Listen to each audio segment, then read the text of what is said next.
Shalom, segenap jemaat GKI Jatinegara dan Bajem Bintara yang terkasih di dalam Tuhan. Apa kabarnya? Sungguh kita mau bersyukur kepada Tuhan atas kesempatan yang kita bisa kembali berjumpa dan beribadah bersama kepada Bapa kita di surga melalui kebaktian umum online hari ini. Mari saya undang segenap jemaat untuk bangkit berdiri. Mari kita mengawali kebaktian ini dengan satu pujian, Rajakanlah Yesus. Resapilah liriknya yang menggambarkan kemuliaan Tuhan sebagai Sang Raja.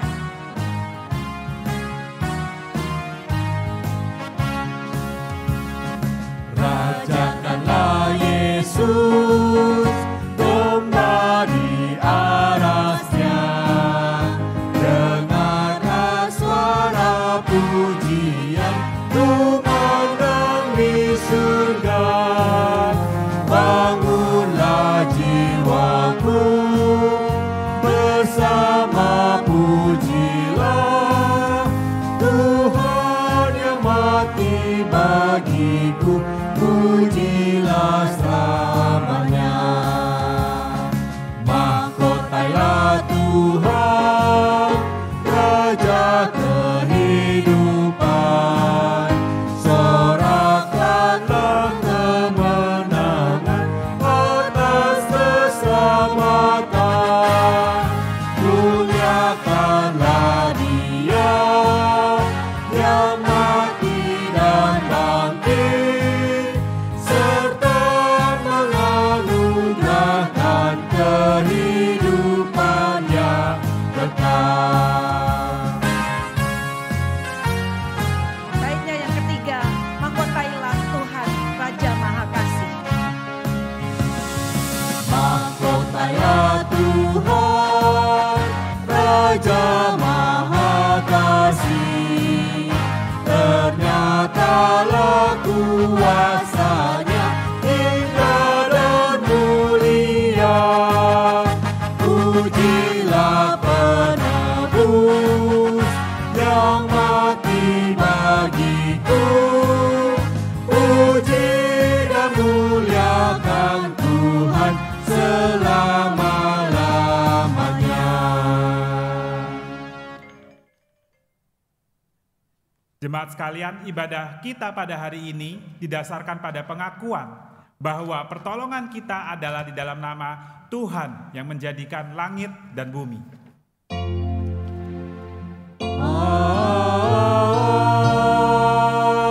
Amin. Amin.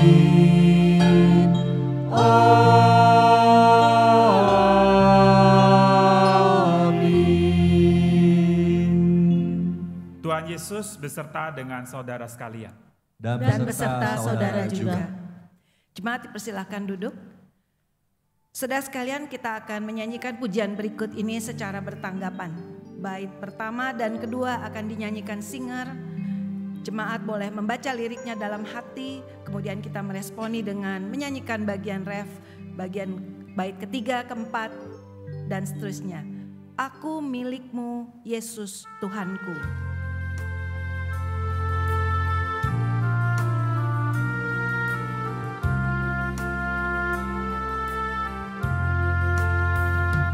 Aku milikmu, Yesus Tuhanku, ku dengar suaramu.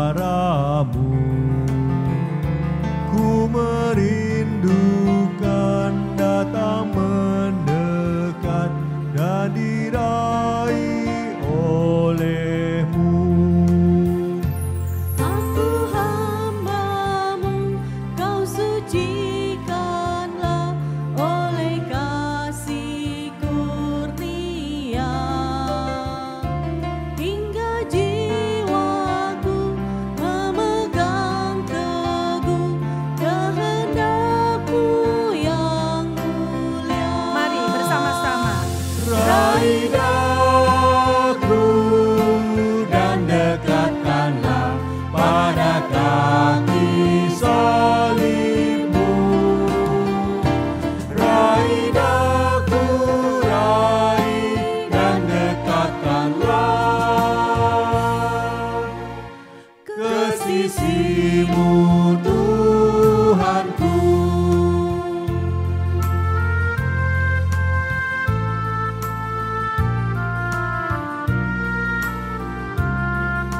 Bait yang ketiga, sungguh indahnya. Sungguh indahnya walau sejenak besertamu Allahku. Dalam doaku sungguh akrabnya bersekutu denganmu. Dalam dunia tak seutuhnya ku pahami kasih-Mu. Sukacita pun barulah lengkap bila ku di rumah. Sekali lagi, raih daku. Raih daku dan dekatkanlah pada kaki salib-Mu. Raih daku, raih dan dekatkanlah ke sisi-Mu Tuhanku. Mari jemaat sekalian kita bersatu di dalam doa pengakuan dosa.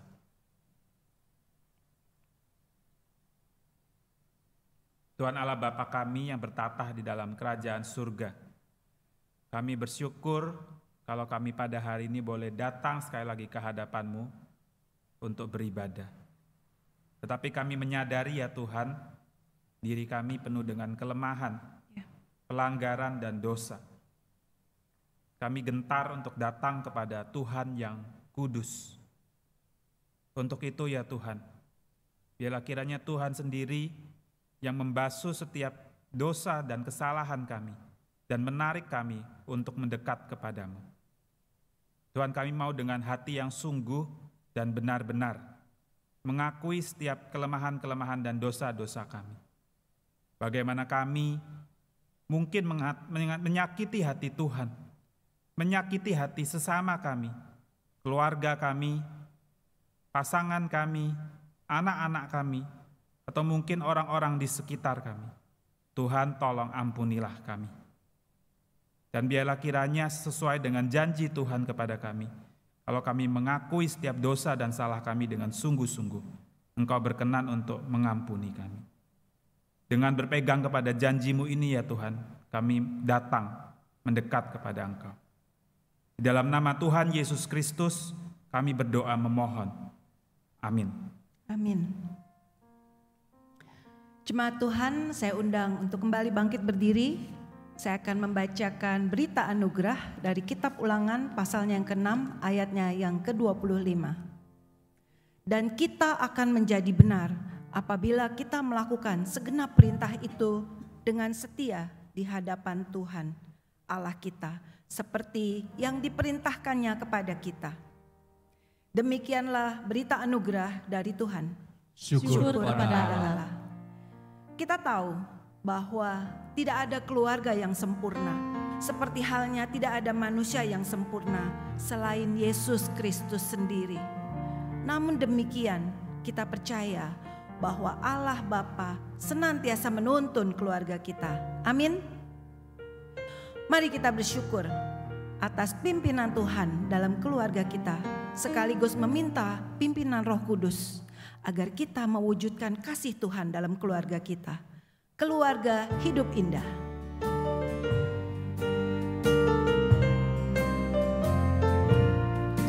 Keluarga hidup indah bila Tuhan di dalamnya, dengan kasih yang sempurna Tuhan pimpin langkahnya.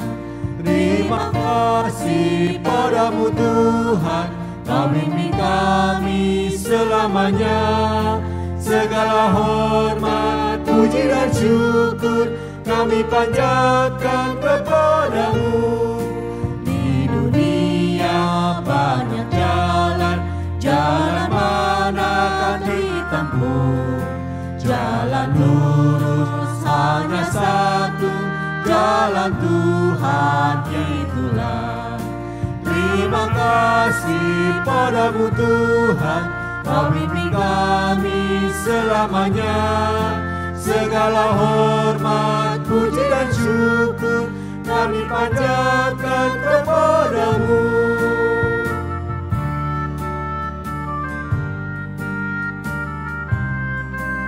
Keluarga hidup indah. Keluarga hidup indah bila Tuhan memimpinnya. Dalam suka, dalam duka, kita dalam tangannya. Terima kasih padamu Tuhan, Kau pimpin kami selamanya.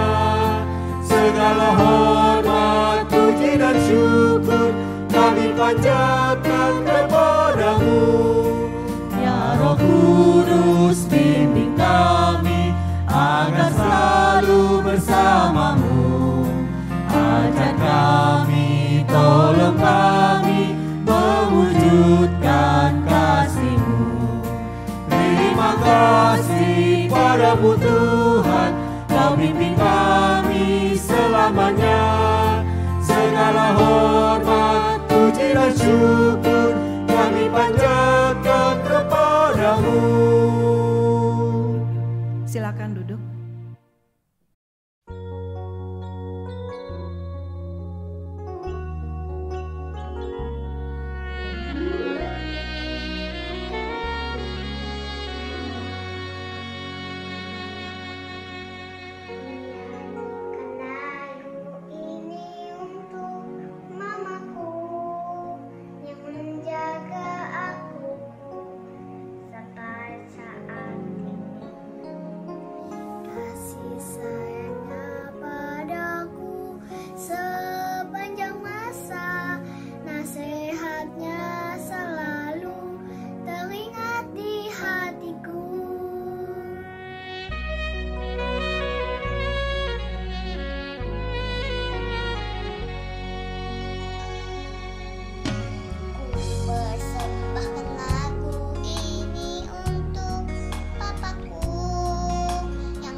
Kasih sayangnya padaku tak terlupakan, selalu dukung aku menggapai cita-cita. Terima kasih, oh Tuhan, Kau berikan kepadaku Mama dan Papa yang sangat Ku sayangi. Terima kasih Mama, Papa, kita kami kepadamu. Tak akan berubah untuk selama-lamanya.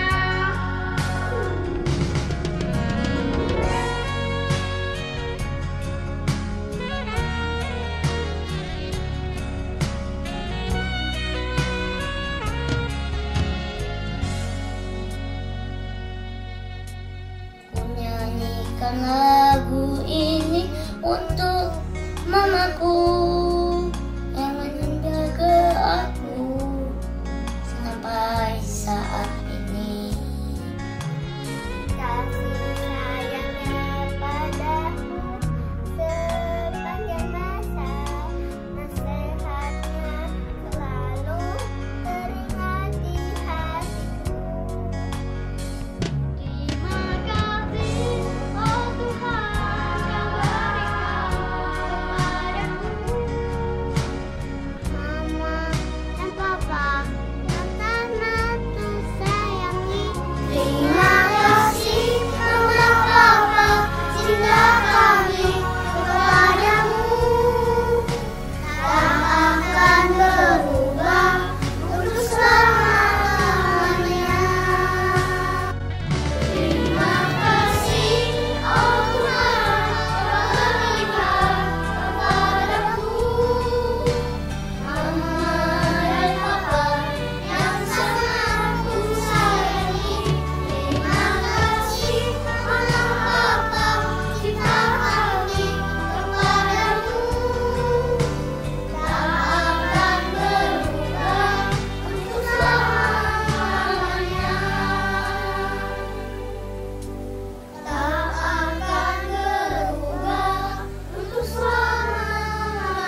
Hari ini firman Tuhan akan disampaikan oleh penginjil Lukas Kristandi dengan tema keluarga yang berjudul Shema, Shema, Shema.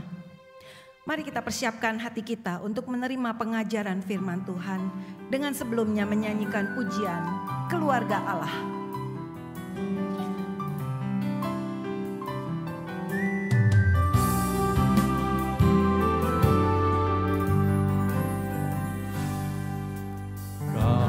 Datang di hadirat-Mu, menikmati kasih-Mu,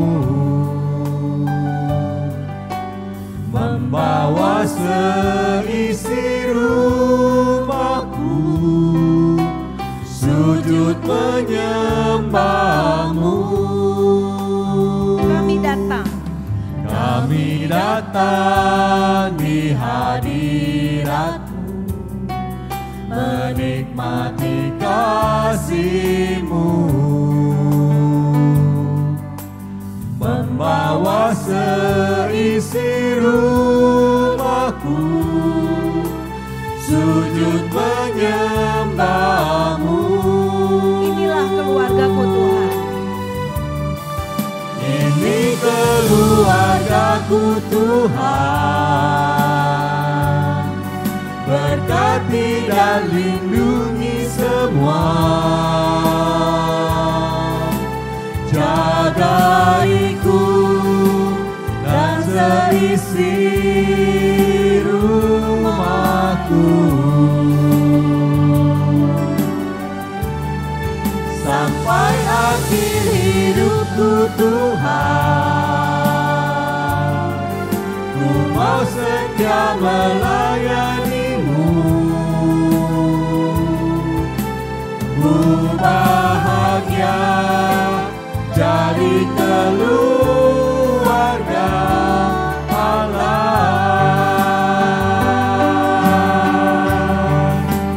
Ku bahagia jadi keluarga Allah.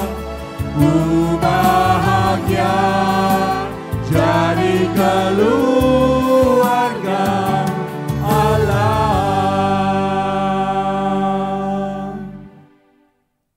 Mari jemaat sekalian kita bersatu di dalam doa pemberitaan firman Tuhan.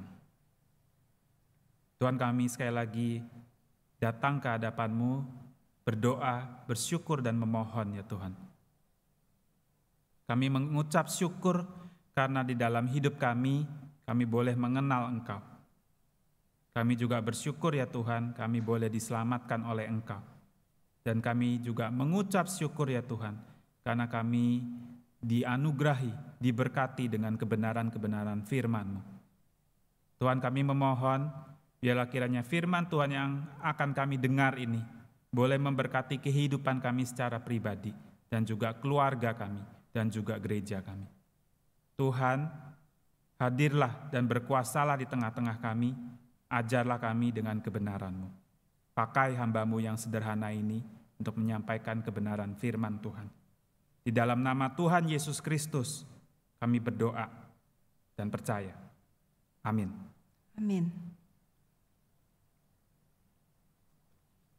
Pembacaan kita diambil daripada kitab Ulangan pasal yang ke-6 ayat yang pertama sampai yang ke-9. Ulangan pasal yang ke-6 ayat yang pertama sampai yang ke-9. Saya akan membacakannya buat saudara-saudara sekalian. Inilah perintah, yakni ketetapan dan peraturan yang aku ajarkan kepadamu atas perintah Tuhan Allahmu, untuk dilakukan di negeri kemana kamu pergi untuk mendudukinya, supaya seumur hidupmu engkau dan anak cucumu takut akan Tuhan Allahmu, dan berpegang pada segala ketetapan dan perintahnya yang kusampaikan kepadamu, dan supaya lanjut umurmu. Maka dengarlah, hai orang Israel, lakukanlah itu dengan setia, supaya baik keadaanmu, dan supaya kamu menjadi sangat banyak, seperti yang dijanjikan Tuhan Allah nenek moyangmu kepadamu di suatu negeri yang berlimpah-limpah susu dan madunya. Dengarlah, hai orang Israel, Tuhan itu Allah kita, Tuhan itu Esa. Kasihilah Tuhan Allahmu dengan segenap hatimu dan dengan segenap jiwamu dan dengan segenap kekuatanmu. Apa yang kuperintahkan kepadamu pada hari ini haruslah engkau perhatikan. Haruslah engkau mengajarkannya berulang-ulang kepada anak-anakmu dan membicarakannya apabila engkau duduk di rumahmu, apabila engkau sedang dalam perjalanan, apabila engkau sedang berbaring, dan apabila engkau bangun. Haruslah juga engkau mengikatkannya sebagai tanda pada tanganmu, dan haruslah itu menjadi lambang di dahimu, dan haruslah engkau menuliskannya pada tiang pintu rumahmu dan pada pintu gerbangmu.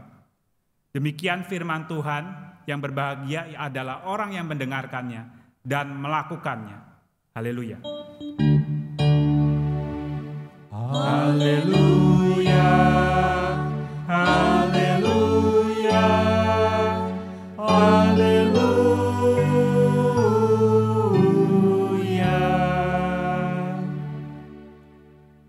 Shalom saudara-saudara yang terkasih di dalam Tuhan Yesus Kristus. Bersyukur kita pada hari ini bisa sekali lagi bersama-sama merenungkan firman Tuhan.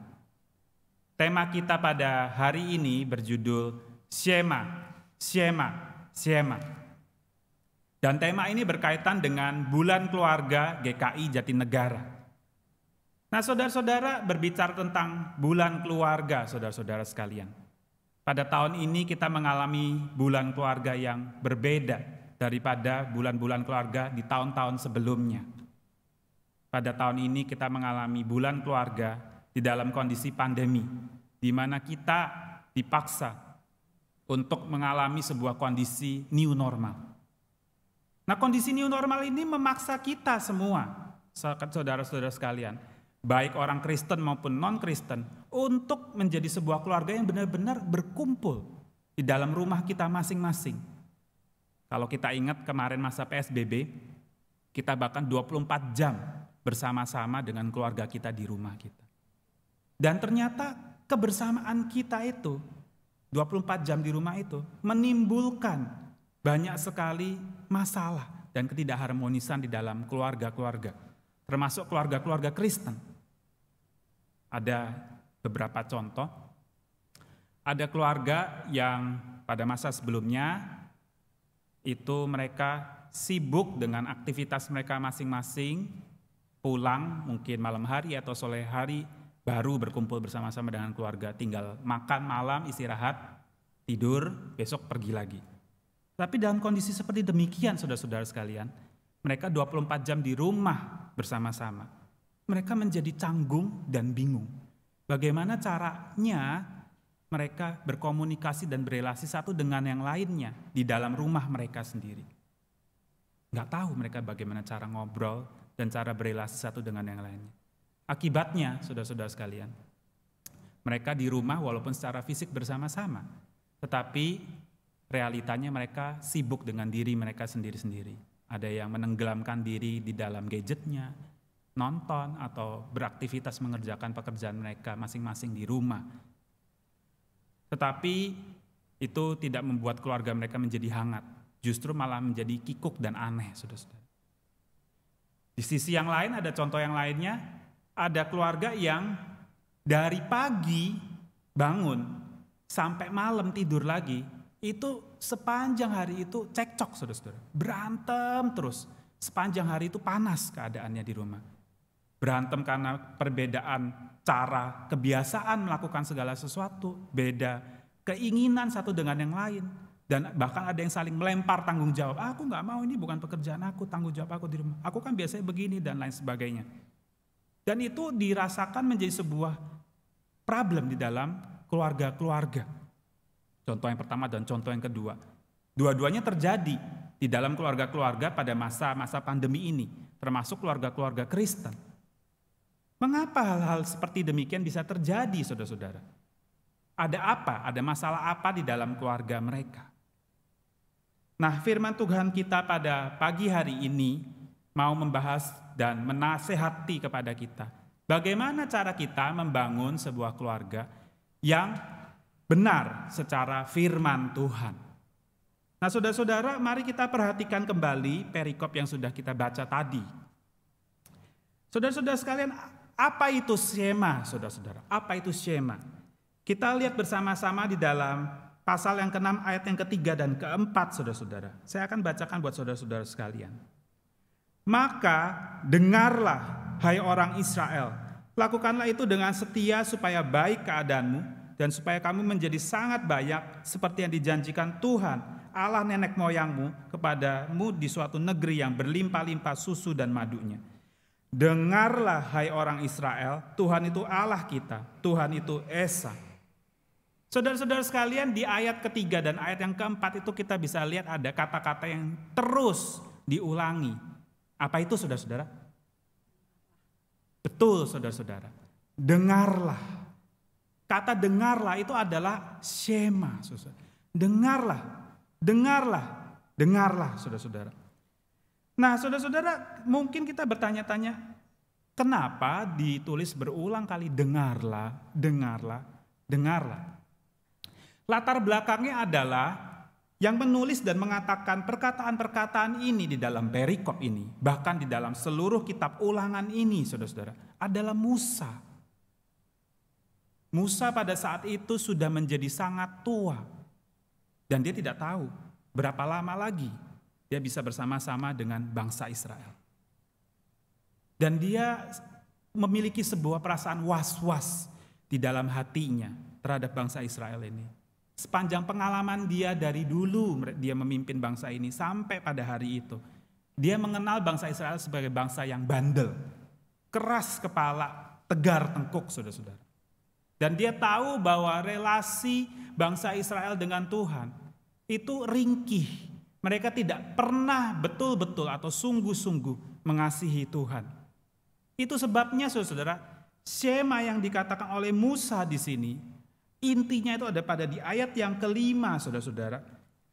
Hai bangsa Israel, dengarlah, kasihilah Tuhan Allahmu itu dengan segenap hatimu dan dengan segenap jiwamu dan dengan segenap kekuatanmu. Kenapa Musa berulang kali menegaskan hal ini saudara-saudara? Karena dia khawatir saudara, sepeninggal dia. Bagaimana masa depan bangsa Israel dan keturunan mereka? Apakah mereka akan tetap baik mengikut Tuhan?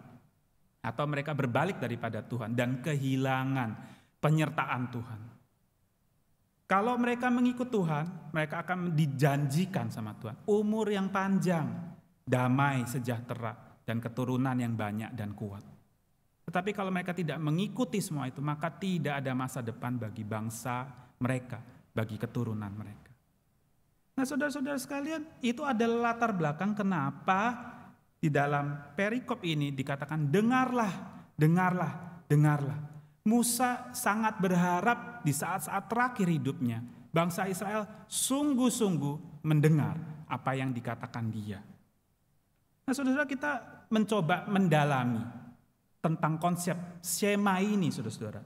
Apa itu shema saudara-saudara? Saudara-saudara, shema itu bukan sekadar mendengar saja saudara.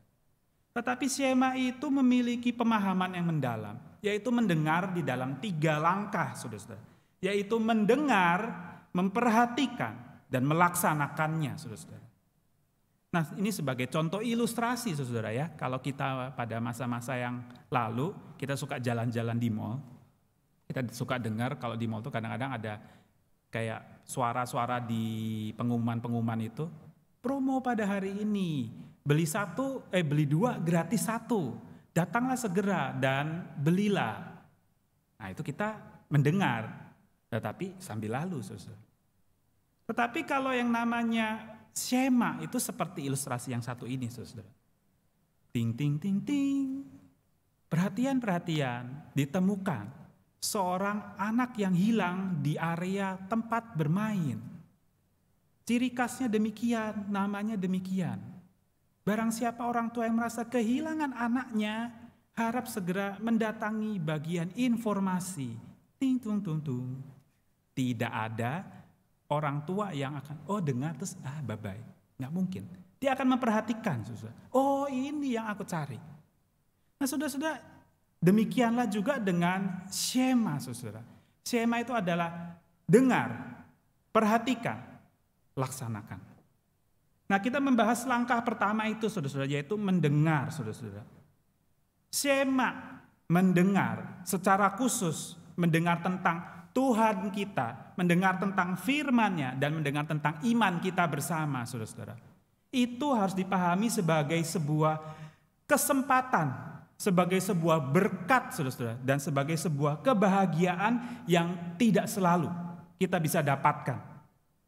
Yesus sendiri berkata kepada murid-muridnya di dalam Matius pasal yang ke-13 ayat yang ke-16, saudara-saudara. Saya akan bacakan buat saudara-saudara sekalian. Yesus berkata demikian. Tetapi berbahagialah matamu yang melihat dan telingamu karena mendengar, saudara-saudara.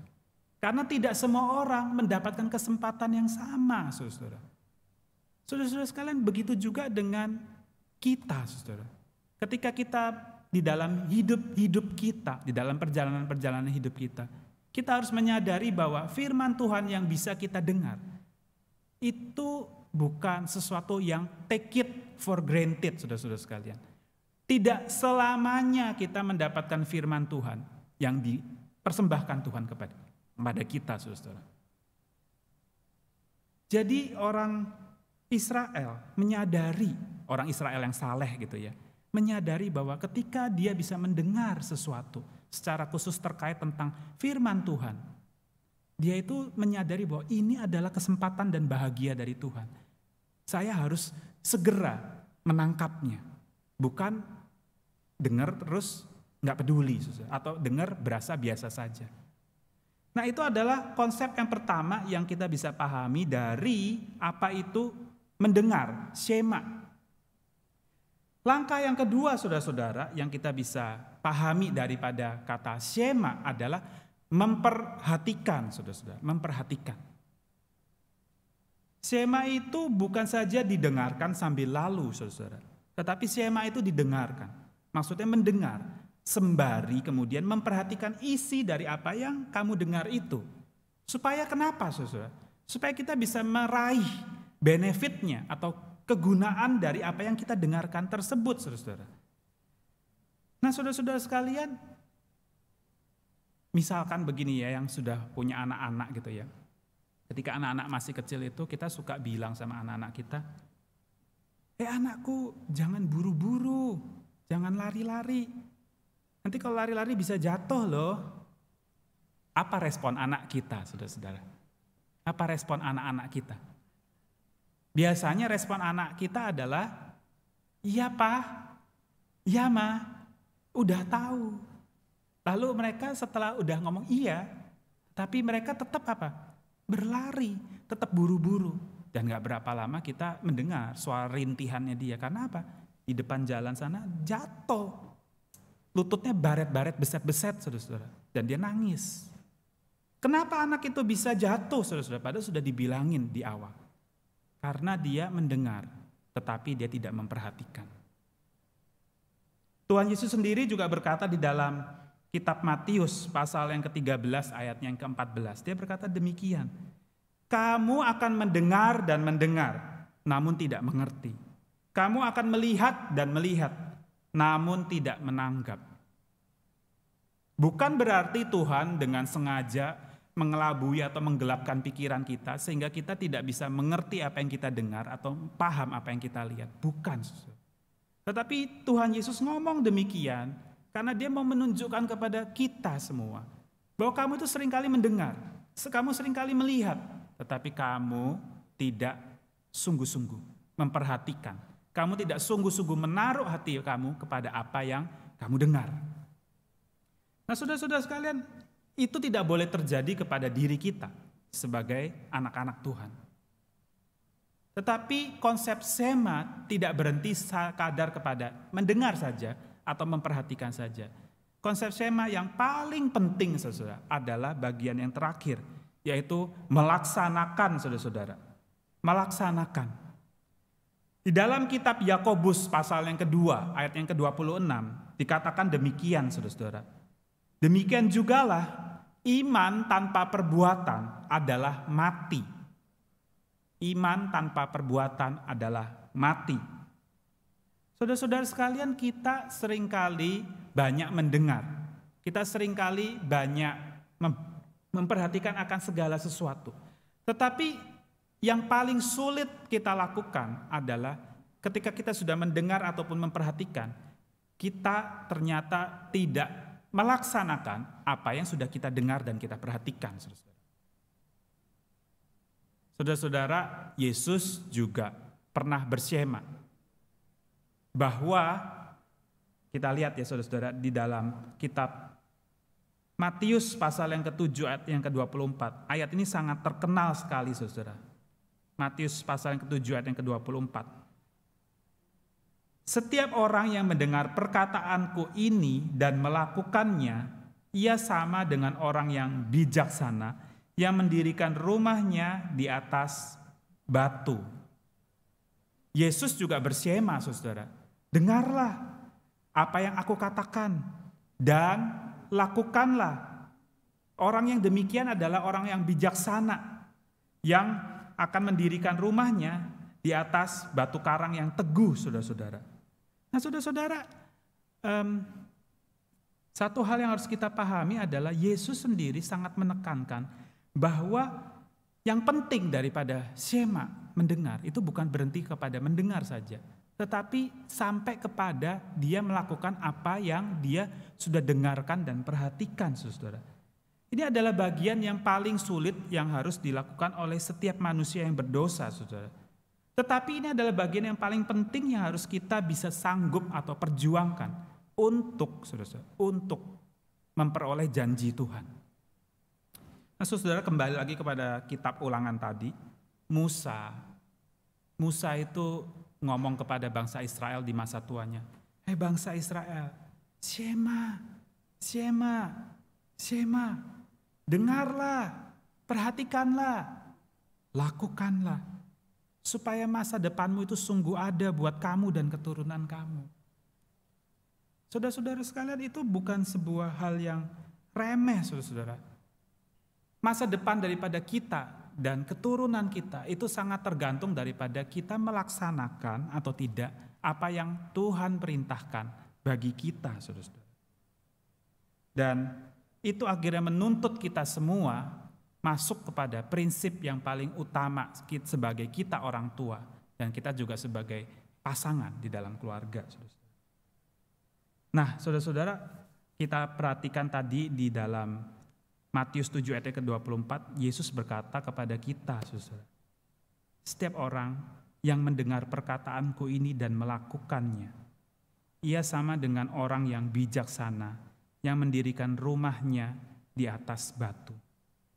Saudara-saudara sekalian, perkataan ini sungguh penting untuk kita waspadai atau kita perhatikan di dalam diri kita. Siapa rumah kita itu? Siapa rumah kita, saudara? Rumah kita bukan masalah soal alamat ada di sini atau di situ, saudara. Tetapi rumah kita adalah sesungguhnya keluarga kita. Siapa yang mendengar perkataanku ini dan melakukannya, ia sama dengan orang yang bijaksana, yang mendirikan keluarganya di atas batu karang yang teguh. Saudara-saudara, orang tua, dengarlah, dengarlah, dengarlah. 3 hal, saudara-saudara, 3 hal. Sebagai orang tua, apa yang harus kita lakukan untuk membangun keluarga kita di atas batu karang yang teguh itu? Yang pertama, saudara-saudara, orang tua, dengarlah bahwa engkau harus menghidupi imanmu, saudara-saudara. Engkau harus menghidupi imanmu, saudara-saudara. Dan Musa mengatakan di dalam Syema Israel, di dalam kitab Ulangan pasal yang ke-6 ayat yang ke-5 itu, hidupilah imanmu, kasihilah Tuhan Allahmu dengan segenap hatimu, dengan segenap jiwamu, dan dengan segenap kekuatanmu. Nah, saudara-saudara, ini sangat penting, saudara, karena justru ini adalah bagian yang sangat sulit atau jarang atau susah sekali kita kerjakan, saudara. Saya pada masa yang lalu sebelum pandemi, Saya pernah melihat tuh ada sebuah kejadian tuh lucu, saudara. Saya ngelihat ada sekeluarga itu jalan-jalan di mall. Anaknya ada 2. Anaknya ada 2. Babysitternya ada 2. Kereta bayinya ada 2. Yang dorong kereta bayinya siapa, saudara? Babysitternya 2 orang gitu ya? Bukan, saudara. Yang ngedorong kereta bayinya, yang satu memang betul babysitternya. Yang satunya lagi papahnya. Babysitter yang satunya lagi nenteng belanjaan. Mamahnya main handphone sambil jalan sendiri.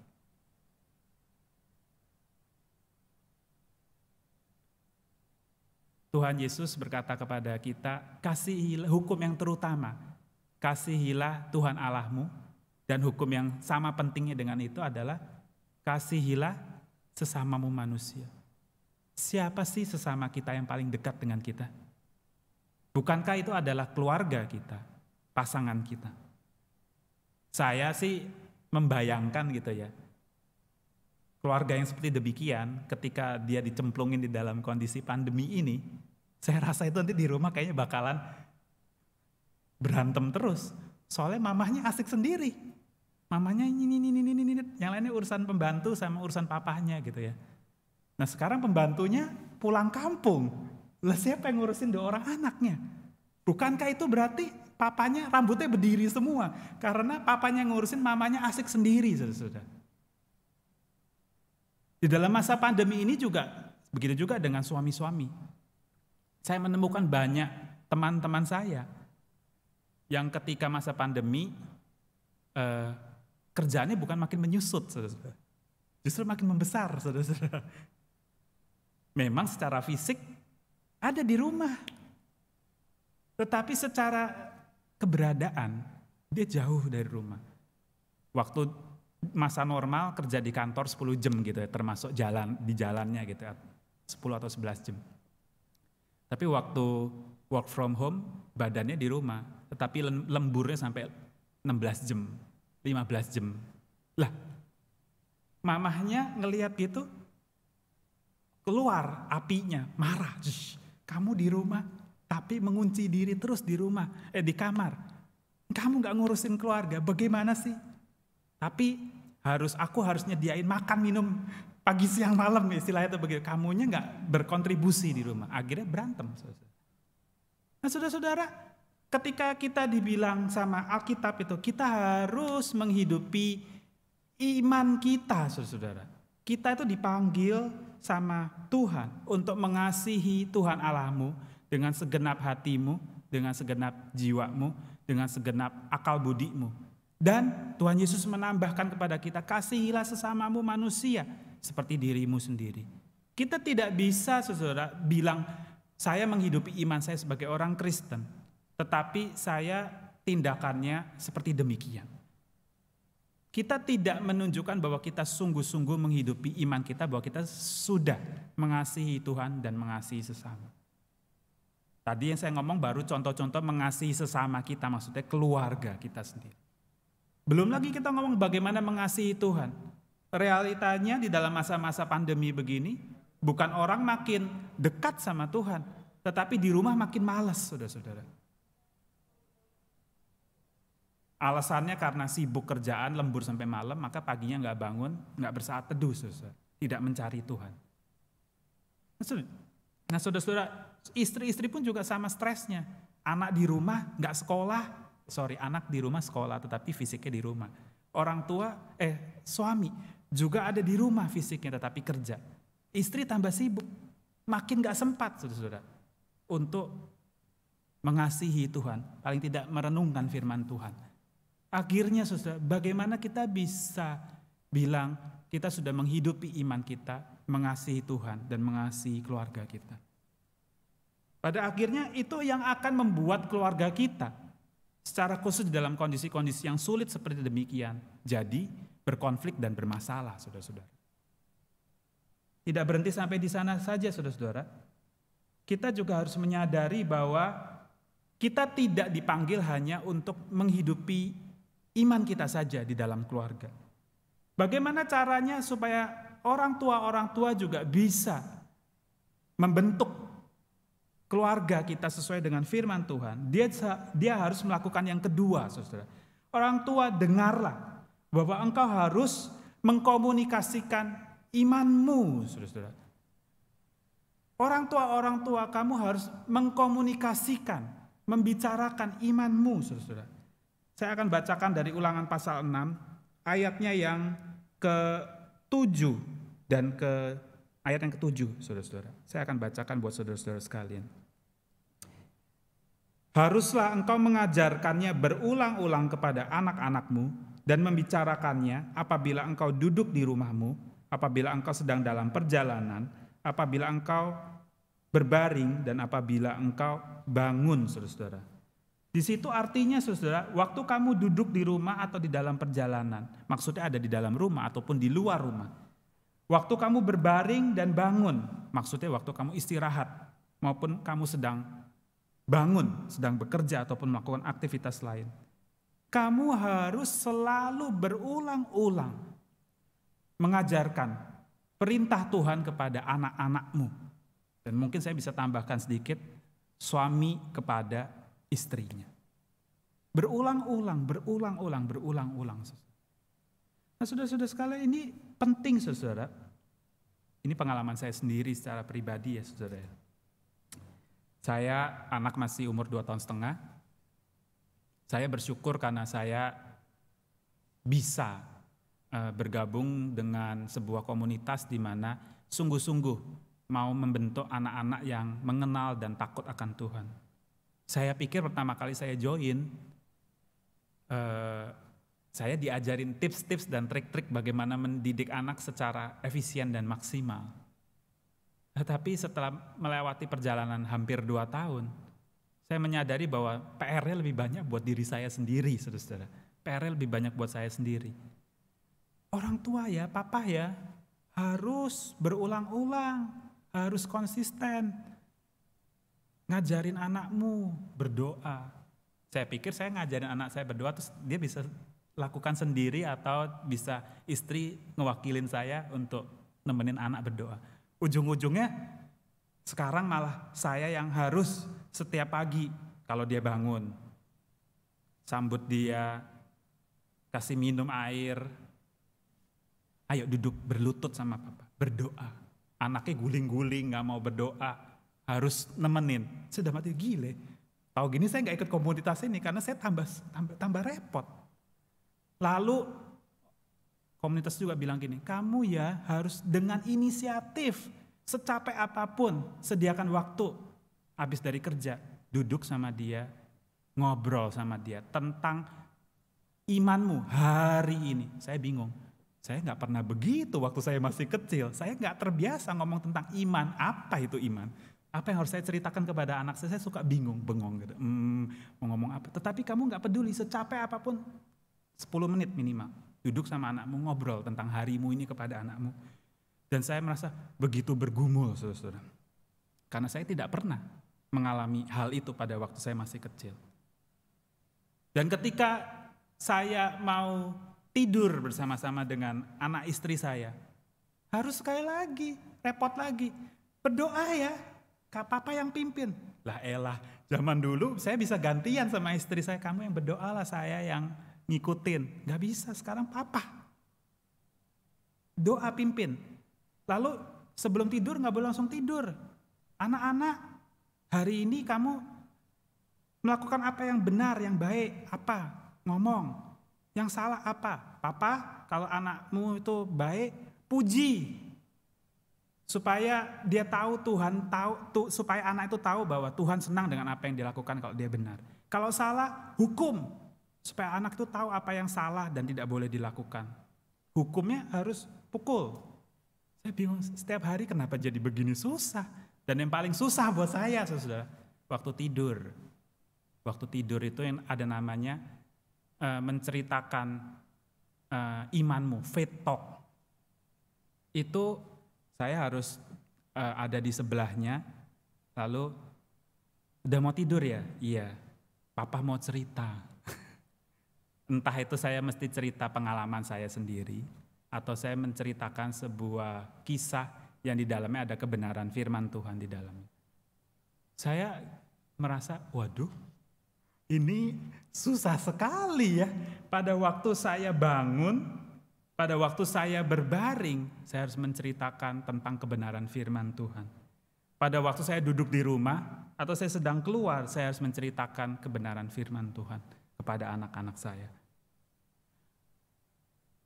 Saudara-saudara sekalian, tetapi tanpa melakukan hal tersebut, saudara-saudara, tidak mungkin bagi anak-anak kita mewarisi iman kita, saudara-saudara. Tidak mungkin.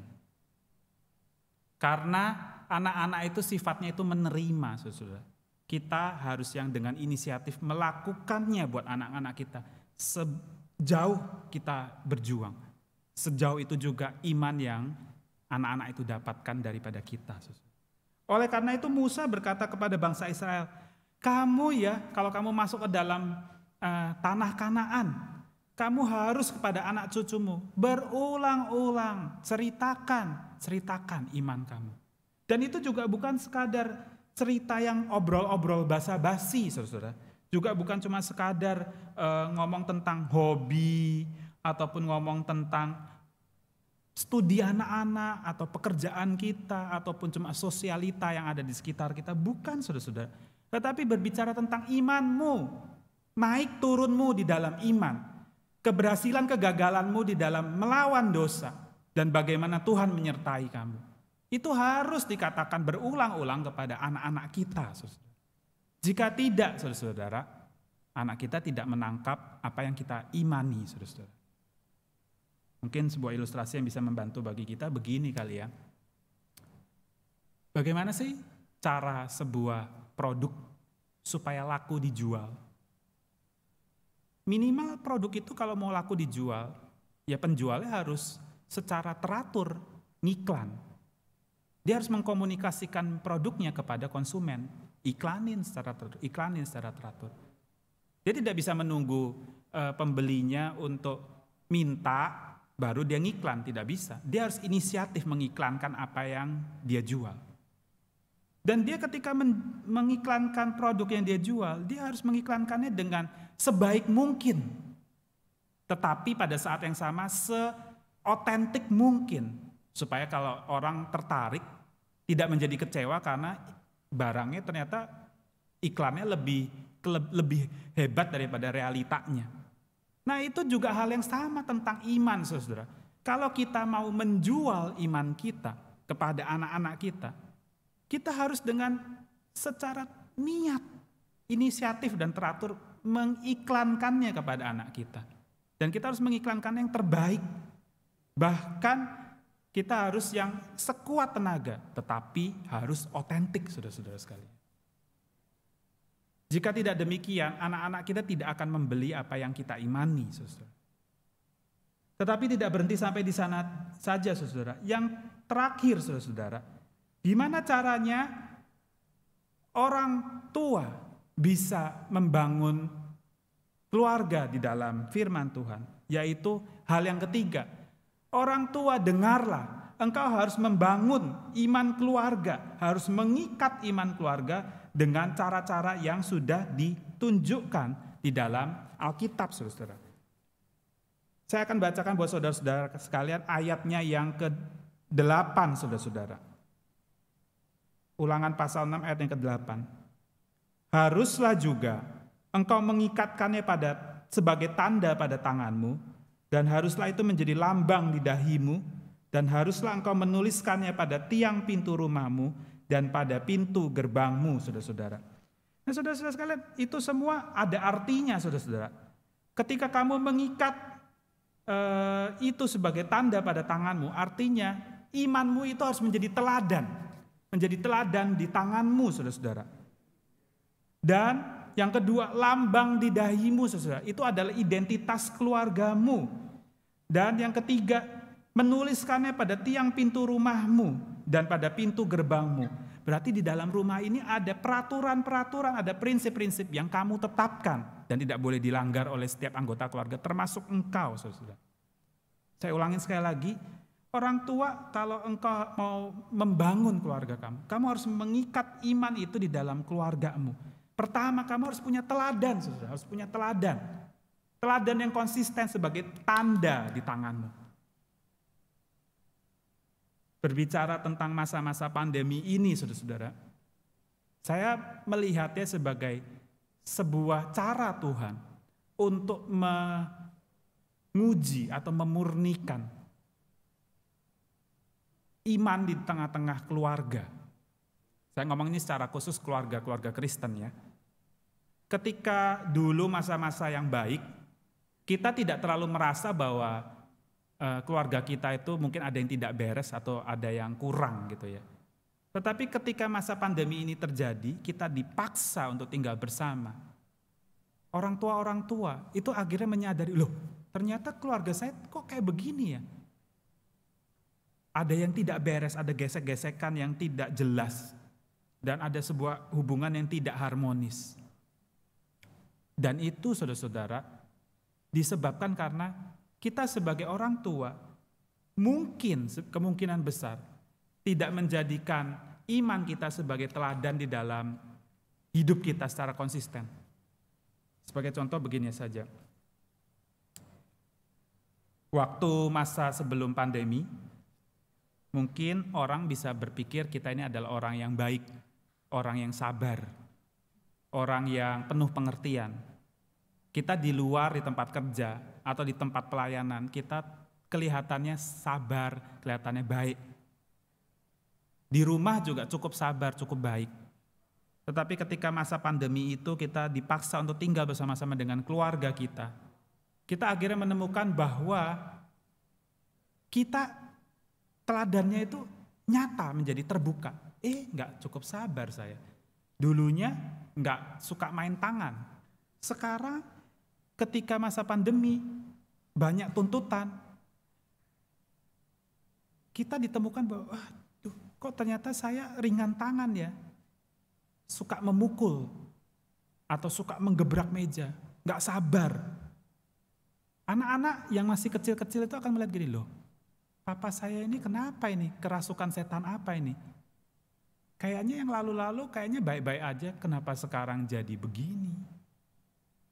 Teladan itu akhirnya menjadi sebuah bukti bagaimana iman itu dihidupi di dalam hidup kita. Dan anak-anak adalah penonton kita di rumah kita. Nah, saudara-saudara tidak berhenti sampai sana juga, saudara-saudara. Haruslah itu menjadi lambang di dahimu, saudara. Menjadi identitas keluargamu. Apa identitas keluargamu? Bagaimana anak-anakmu melihat papa mamahnya dan memahami bahwa ini adalah identitas keluarga saya. Banyak kali kita tidak menyatakan dengan jelas apa identitas keluarga saya. Ya, saya taunya saya keluarga, misalnya saya keluarga Kristandi. Atau saya tahu saya ini identitasnya keluarga ini. Tetapi secara rohani, identitas itu tidak kentara secara jelas, saudara. Ada dua kisah nyata. Yang pertama adalah kisah seorang anak yang sejak dari kecil harus hidup jauh, terpisah daripada orang tuanya. Dan dia selalu merasa tidak jelas dengan identitasnya. Saya rada lupa. Keluarga ini yang satu itu kakaknya, yang satu adiknya. Jadi yang kakaknya itu bersama-sama dengan orang tuanya, yang adiknya ini yang rada jauh dari keluarganya. Jadi dia dipisah, tinggalnya nggak bersama-sama. Nah, yang adiknya ini karena jauh daripada keluarganya, dia menjadi tidak jelas identitasnya, saudara. Dan kemudian dia SMP sedikit bandel, SMA makin nggak jelas, saudara. Dan akhirnya ketika kuliah dia tidak bisa menyelesaikan kuliahnya. Dan ketika dia ditanya, loh, kamu bukannya dulu suka ke gereja? Enggak lagi lah. Saya enggak tahu kenapa saya harus ke gereja. Saya tidak mengerti kenapa saya harus percaya sama Tuhan Yesus. Itu mah cuma Ya keluarga saya secara itu tradisinya begitu, family saya juga begitu, tapi saya nggak merasa kepentingannya saya harus jadi orang Kristen.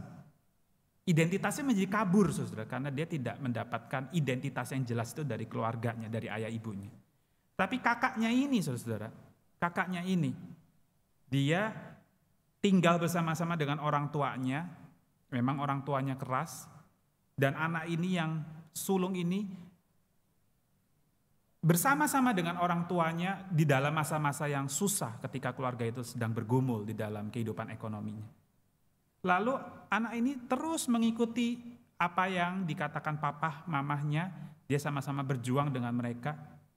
Dan saudara-saudara tahukah, saudara-saudara, anak yang sulung ini memiliki identitas yang jelas seperti iman yang dihidupi oleh papa mamahnya.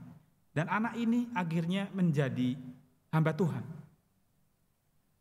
Saudara-saudara bisa lihat di dalam satu keluarga yang sama, yang satu mendapatkan identitas yang jelas, yang satu lagi tidak mendapatkan identitas yang jelas, saudara. Walaupun kakak adik, saudara. Tetapi realitanya adalah yang satu menjadi hamba Tuhan, yang satu tidak percaya kepada Tuhan, saudara. Jadi sangat perlu bagi seorang orang tua untuk menentukan, menegaskan kepada anak-anak, inilah identitas keluarga kita, yaitu keluarga yang bergantung dan bersandar kepada Tuhan. Nah, saudara-saudara sekalian, yang terakhir, saudara, yang paling terakhir, keluarga, orang tua jika engkau ingin membangun keluarga kamu dengan kuat, saudara, engkau harus menetapkan atau menuliskan pada tiang pintu rumahmu peraturan-peraturan ataupun prinsip-prinsip kebenaran Alkitabiah yang harus diikuti oleh keluargamu secara konsisten. Tidak mungkin, saudara, iman itu bisa diwariskan kepada anak cucu kita kalau kita sendiri tidak setia kepada peraturan yang kita buat sendiri. Saya punya pengalaman pribadi juga dalam hal ini. Saya bilang kepada anak saya, kamu harus tidurnya itu awal ya. Kalau kamu tidur malam-malam itu, kamu tidak baik, nggak sehat. Tuhan juga nggak senang kamu tidur malam-malam, karena Tuhan maunya kita hidupnya teratur. Dia pertama susah untuk menurut, tapi lama-lama dia mulai belajar untuk taat.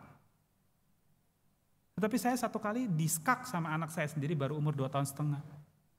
Papa, kok masih ngerjain PR? Tuhan gak seneng loh sama kamu. Kamu harus tidur. Saya hatinya langsung plek. Saudara-saudara, bagaimana kita mau membangun keluarga yang baik di dalam Tuhan, kalau di dalam rumah kita sendiri kita tidak menetapkan peraturan-peraturan apa yang tegas, saudara, yang sesuai dengan firman Tuhan, dan kita taati bersama. Saya yakin, saudara, keluarga-keluarga ini dalam masa pandemi ini bergumul dengan kondisi berantem terus atau tidak bisa berelasi satu dengan yang lain. Itu pasti karena sejak dari awal, saudara, mereka tidak mendengarkan apa yang firman Tuhan nasihatkan kepada mereka. Bahwa mereka itu harus, saudara, mengajarkan iman mereka berulang-ulang kepada anak cucu mereka. Menghidupi iman mereka sendiri, mengkomunikasikan iman mereka, dan juga membangun keluarga, iman keluarga mereka dengan prinsip-prinsip yang sudah ditetapkan di dalam Alkitab. Sehingga ketika masalah itu datang, saudara, ketika masalah itu datang, keluarga mereka itu seperti keluarga, seperti rumah yang dibangun di atas pasir yang gampang rubuh, saudara. Yesus berkata kepada kita dengan jelas, barang siapa yang mendengar perkataanku dan melakukannya, barang siapa yang mendengarkan kebenaran firman Tuhan dan melakukannya, tepat seperti apa yang dikatakan oleh Alkitab, ia seperti orang yang bijaksana dan membangun keluarganya di atas batu karang yang teguh, saudara. Ketika badai itu datang, keluarga itu tidak akan goyah, tetapi akan tetap bertahan. Biarlah kiranya perenungan firman Tuhan pada kali ini meneguhkan kita, keluarga-keluarga di dalam GKI Jatinegara, kuat di dalam melewati tantangan-tantangan yang ada di depan kita. Tuhan Yesus memberkati. Amin.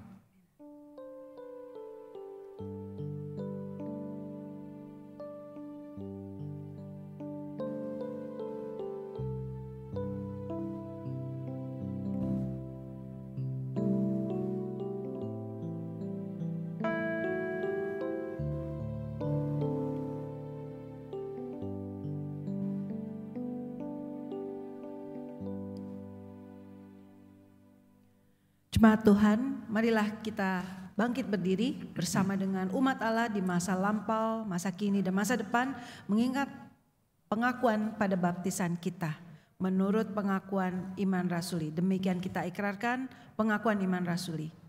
Aku percaya kepada Allah, Bapa yang Maha Kuasa, pencipta langit dan bumi, dan kepada Yesus Kristus, anaknya yang tunggal Tuhan kita, yang dikandung daripada Roh Kudus, lahir dari anak darah Maria, yang menderita sengsara di bawah pemerintahan Pontius Pilatus, disalibkan, mati dan dikuburkan, turun ke dalam kerajaan maut. Pada hari yang ketiga, bangkit pula dari antara orang mati, naik ke surga, duduk di sebelah kanan Allah, Bapa yang Maha Kuasa, dan dari sana Ia akan datang untuk menghakimi orang yang hidup dan yang mati. Aku percaya kepada Roh Kudus, gereja yang kudus dan am, persekutuan orang kudus, pengampunan dosa, kebangkitan orang mati, dan hidup yang kekal. Amin. Silakan duduk. Jemaat sekalian, mari kita sama-sama bersatu di dalam doa syafaat. Tuhan Allah Bapa kami di dalam surga, kami mengucap syukur kalau kami boleh sekali lagi datang ke hadapan Tuhan untuk menaikkan doa-doa kami. Tuhan, kami mau terus berdoa ya Tuhan, untuk kondisi dunia dan juga Indonesia di dalam menghadapi wabah pandemi COVID ini ya Tuhan. Biarlah kiranya Engkau terus menjagai setiap daripada kami, memulihkan, menyembuhkan orang-orang yang sakit ya Tuhan. Dan juga Tuhan membuka jalan untuk obat dan vaksin bagi COVID bisa terus diperjuangkan dan bisa dibagikan kepada orang-orang kelak untuk menyembuhkan setiap orang yang sakit ya Tuhan. Tuhan, kami juga memohon biarlah kiranya di dalam masa-masa pandemi ini Tuhan terus menolong untuk keluarga-keluarga yang mengalami kesulitan di dalam hal ekonomi dan bagaimana mereka menyambung hidup hari lepas hari ya Tuhan. Biarlah kiranya Tuhan mencukupkan kebutuhan mereka. Dan Tuhan juga tetap tolong ya Tuhan, supaya setiap negara-negara yang ada, Tuhan terus topang kehidupan ekonominya ya Tuhan. Karena di dalam masa-masa demikian, begitu hancur perekonomian yang ada di sekitar kami ya Tuhan. Dan itu sangat membahayakan keberlangsungan kehidupan banyak orang. Tuhan, berbelas kasihanlah bagi kami semua ya Tuhan.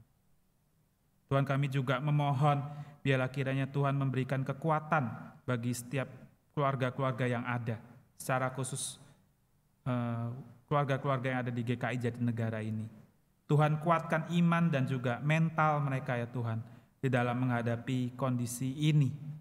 Biarlah kiranya mereka tetap bersandar, bergantung kepada Tuhan, dan mereka semakin percaya bahwa Tuhan selalu membuka jalan untuk setiap pergumulan dan masalah mereka. Biarlah melalui ujian-ujian ini ya Tuhan, iman mereka semakin dimurnikan dan keluarga mereka bisa melihat kesaksian yang hidup, iman yang dihidupi di dalam keluarga mereka. Dan Tuhan, kami memohon secara khusus buat bulan keluarga di GKI Jatinegara ini. Tuhan, berbelas kasihanlah buat gereja ini ya Tuhan. Gereja yang kuat membutuhkan keluarga-keluarga yang kuat dan sehat juga ya Tuhan. Biarlah Tuhan menolong setiap keluarga-keluarga yang ada di GKI Jatinegara, baik yang muda maupun yang senior ya Tuhan, supaya kami semua bisa menjadi keluarga-keluarga yang taat mendengarkan firman Tuhan dengan sungguh-sungguh dan melakukan firman-Mu. Dan biarlah kiranya kami menghidupi iman yang sungguh-sungguh, benar-benar mengasihi Tuhan dan mengasihi sesama. Dan biarlah kiranya kami terus dengan setia menempel kepada Tuhan dan mengatur keluarga kami masing-masing dengan sesuai kebenaran firman-Mu. Tuhan, kami juga mau berdoa untuk jemaat-jemaat di gereja kami yang sedang di dalam pergumulan sakit penyakit ya Tuhan. Kami mau mengingat Om Arut dalam masa tuanya dan dalam kondisinya yang sakit ya Tuhan. Tuhan terus jaga, Tuhan terus kuatkan dia, Tuhan pulihkan dia. Dan Tuhan berikan kekuatan buat keluarga yang menyertai dan menjagai dia. Tuhan juga kami mau mengingat buat saudara kami, Dr. Gigi Hari yang sakit cukup parah ya Tuhan. Biarlah kiranya Tuhan menguatkan hati dia dan membuat dia damai ya Tuhan.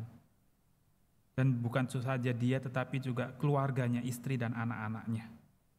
Biarlah kiranya Tuhan memberikan kepada dia kekuatan untuk menghadapi sakit penyakitnya dan juga Tuhan berikan kesembuhan bagi dia. Tuhan juga tolong ya Tuhan buat majelis daripada Bajem Bintara Pak Agus ya Tuhan. Sudah bertahun-tahun dia melewati proses kemoterapi, menyakitkan dan benar-benar melelahkan ya Tuhan. Biarlah kiranya Engkau terus yang selalu menjadi pengharapan dan kekuatan bagi dia. Dan Tuhan pulihkan dia juga. Tuhan, masih banyak jemaat-jemaat kami yang lain, yang sakit, yang lemah tubuh, yang perlu didoakan. Tuhan, kami tidak sanggup menyebutkan satu persatu. Tapi biarlah kiranya Engkau yang melawat mereka. Dan Tuhan tolong pimpin kami di rumah kami masing-masing, mengingat satu persatu orang yang perlu didoakan dan kami memberikan diri kami untuk berdoa. Kami mau mengakhiri doa syafaat kami dengan sama-sama menaikkan doa Bapa kami. Bapa kami yang di surga, dikuduskanlah namamu, datanglah kerajaanmu, jadilah kehendak-Mu di bumi seperti surga. Berikanlah kami pada hari ini makanan kami yang secukupnya, dan ampunilah kami akan kesalahan kami, seperti kami juga mengampuni orang yang bersalah kepada kami. Janganlah membawa kami ke dalam pencobaan, tetapi lepaskanlah kami daripada yang jahat. Karena Engkau yang punya kerajaan dan kuasa dan kemuliaan sampai selama-lamanya. Amin. Amin. Jemaat Tuhan, pada ibadah online kali ini kita juga diberi kesempatan untuk boleh memberikan persembahan syukur kita kepada Tuhan agar dapat mendukung pekerjaan Tuhan di tempat ini. Persembahan dapat Bapak Ibu Saudara kirimkan ke nomor rekening GKI Jatinegara yang tercantum di layar Anda. Bagi yang berkendala juga bisa mengumpulkannya dalam amplop dan membawanya ke gereja pada saat kita sudah beribadah secara fisik di gereja nanti. Mari kita berdoa. Allah Bapa kami yang di surga, kami mengucap syukur atas berkat dan pimpinan-Mu dalam kehidupan keluarga kami. Engkau selalu setia menjaga kami. Kami mohon Tuhan agar Engkau berkenan menerima persembahan kami, baik dalam bentuk dana, namun terlebih lagi dalam bentuk kehidupan kami, agar boleh memuliakan Engkau dan menjadi berkat bagi sesama. Dalam nama Tuhan Yesus. Amin. Mari saudara, kita bangkit berdiri, kita berkomitmen untuk terus memperindah keluarga kita agar dapat menjadi persembahan hidup yang berkenan bagi Tuhan dan menjadi berkat bagi sesama. Kita sampaikan komitmen kita itu dalam bentuk pujian, syukur untuk keluargaku.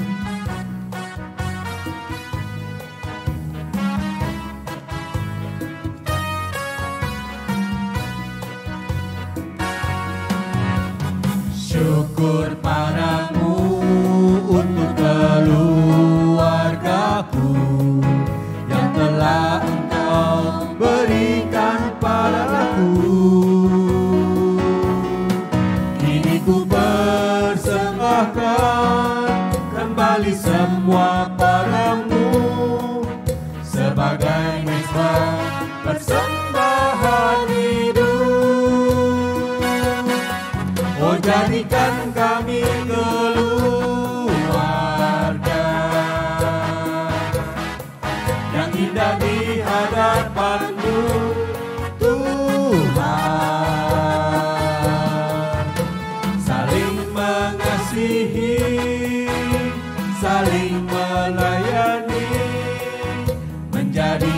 indah bagi-Mu Tuhan. Sekali lagi kita Oh jadikan kami keluarga yang indah di hadapan-Mu Tuhan. Saling mengasihi, saling melayani, menjadi indah bagi-Mu Tuhan. Menjadi indah bagi-Mu Tuhan.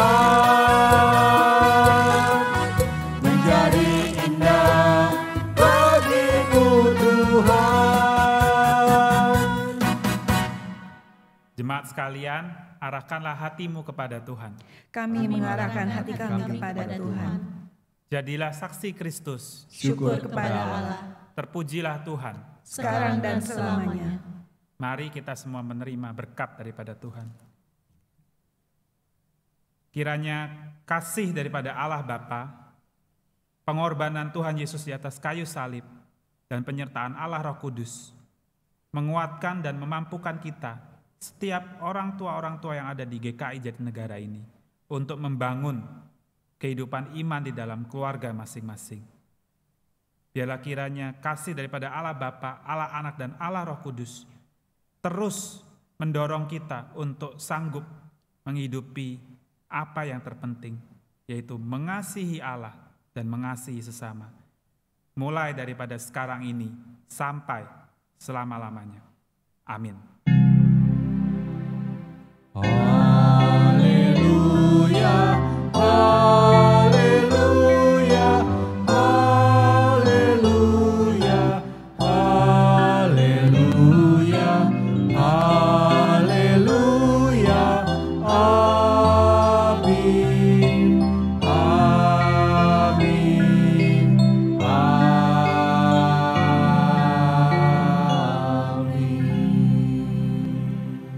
Jemaat Tuhan, ibadah online telah selesai. Jemaat dipersilakan untuk mengambil waktu teduh. Tuhan Yesus memberkati. Haleluya.